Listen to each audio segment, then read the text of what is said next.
মোৰ নাম ৰিমজিম কাৰ্ডং। মোৰ গাঁও কাৰ্ডংচুক। ফুটপাথত আমি ফাষ্টফুডৰ দোকান দি আছোঁ।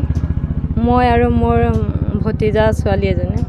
গ্ৰাহক আহিছে, চবেই আমাক শলাগ দিছে, এনেকৈ যে তোমালোকে ওলাইছা, ভাল কাম কৰিছা, তোমালোকক চাই বেলেগ আৰু বহুজনী ছোৱালীয়ে সাহস কৰিব যে সেইটো কাম কৰিবলৈ। সেইকাৰণে আমি ভাল পাইছোঁ বুলি চবেই কৈছে। আমিও সেইবোৰ শুনি উৎসাহিত হৈছোঁ আৰু ইহঁতৰ পৰা।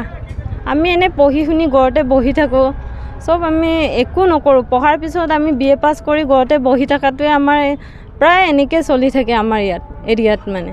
সেইকাৰণে আমি ভাবিলোঁ বেলেগ জেগাততো বহুত ছোৱালী আগবাঢ়ি গৈছে সেইবোৰ কাম কৰি। আমি ভাবিলোঁ মা দেউতাৰ লগত আমি একো তেনেকৈ কিবা নকৰি, নিৰ্ভৰ নকৰি, আমি যদি নিজে কিবা এটা কৰি নিজক নিজৰ ভৰিত থিয় হ'ব পাৰোঁ, সেইটোকে ভাবি আমি দুটা ষ্টাৰ্ট কৰিছোঁ সেইটো কাম।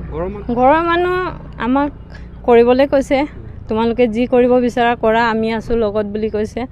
ৰাতিপুৱা আমি 10টাৰ পৰা খোলোঁ, সন্ধিয়া 7টা বজালৈকে। মই শিক্ষিত যুৱক যুৱতীক সেইটোৱে আহ্বান জনাম যে ঘৰত এনেই বহি নাথাকি নিজে কিবা এটা কৰিবলৈ ওলাই আহক। আমাৰ নিচিনাকৈ আমিও তেনেকৈ একো কিবা নকৰোঁ ন, আমিও মানুহে। আমি যদি পাৰিছোঁ তোমালোকেও পাৰিবা। সেইকাৰণে সকলোৱে ওলাই আহক, নিজে স্বাৱলম্বী হওক।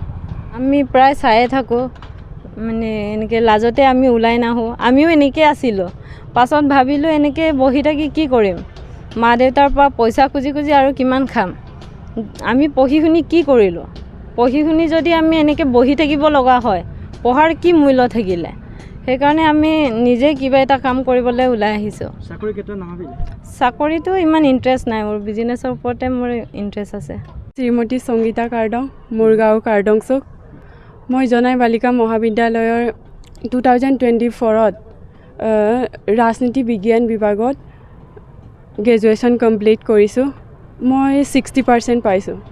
নিজকে গৌৰৱ অনুভৱেই কৰিছোঁ। মই পাছপোৰ্ট দিছোঁ, সেইটো কাৰণে মই নিজকে বহুত গৌৰৱ অনুভৱ কৰিছোঁ।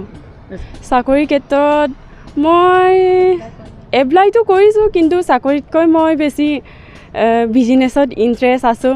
মই বিশেষকৈ ৰাজনীতিত যাব বিচাৰোঁ ভৱিষ্যত, কিন্তু এতিয়া এনেকৈ কৰি আছোঁ।